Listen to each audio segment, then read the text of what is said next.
This board's been banging around for quite a while. I wanted to graph it out better and think it out better, but it's been sitting around here. It's about skepticism. Is it healthy or unhealthy to be skeptical about things? And to me, this is really an issue of balance. And it's something you need to reassess for yourself. You know, it's easy to judge your friends about this. We probably all have a friend or two that are more paranoid than others. But you really have to look at skepticism, where you're applying it unevenly, what biases you have in applying it, and try to find a healthy balance. I think a healthy balance is productive. You want to be skeptical, but you don't want to be so skeptical that you're closed to everything but the grossest, coarsest materialist. That's what I call being too skeptical. Excessively skeptical. I need unhealthy, unproductive. I need a better example for that. On the gullible side, it's pretty obvious. You know, you believe too many things. It's you're just wasting energy on things you don't need to worry about, or wasting energy on things that are a fantasy, or wasting things on, et cetera, et cetera. It's basically a wasted energy if you're too gullible and you go chasing after things that are not real. On the other hand, being too extremely skeptical and not opening up to possibilities really closes you off for any growth at all. So to me, I wrote down sequential skepticism. When you're exploring something new, maybe put the skepticism aside for a while. Maybe try to be the true believer for a while.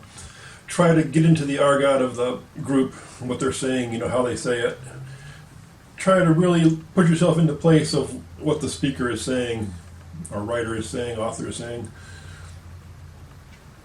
So try to walk in their shoes, speak in their language, understand, what they're thinking and doing. Syntonics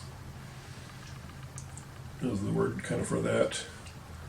But at some point, you got to cut it off and say, well, this is just BS. My BS meter keeps coming off with this group every time I listen to one of their videos. My BS detector's all over the place. At some point, put it away if it's just not going to synchronize with you. So it's all about moderation.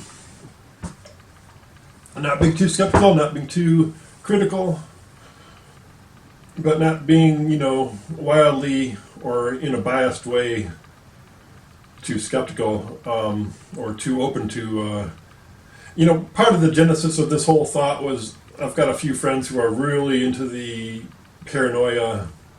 They believe every conspiracy that comes down the pipe pretty much. They believe that the Clinton, they put out the Russians put out a lot of bad press on Hillary, and a lot of people believed all of it. It was, not that I'm a Hillary fan by any mark, but it would sure be better than what we have, in my opinion. But they put out a lot of stuff like accusing her of being a pedophile or supporting pedophiles and Satan worship and all this stuff, and a lot of people believed it. Pizzagate. That's just an example, not to get political, but a lot of these political conspiracies are exactly the same. They're just pipe dreams or paranoia, and people spread it around, and it's not good for anybody. It really isn't. It's very unproductive. 5G, there's a lot of paranoia about 5G. I'm not going to say it's as harmless as mother's milk, and I've got reservations about it myself. I sure wouldn't want to be at the end of a beam, when one of those beams are real directional, aiming down streets. I wouldn't want to have one of those aiming towards my bedroom if my house was at the end of the street. But, do your research. Don't just be paranoid about stuff. I'm getting off on a tangent. But that's kind of the genesis of it. Moderation in everything. I'd really like to I thought of reciting a William Service poem on moderation, but I've had trouble even finding it, and I don't know about copyrights and everything else. I thought of actually changing it up, or maybe just rewriting my own poem on moderation. Maybe I'll do that someday. Because his was too set in the wild, wild west, or actually the wild north, gold rush days, you know, and the crazy bar scenes and everything else that were going on out there. So it was kind of a wild, you know, it's kind of all in that flavor, you know, and it doesn't really suit for what I want it for. But if you get a chance to read it, the spirit of it is really good. It's something that stuck with me all my life. Moderation.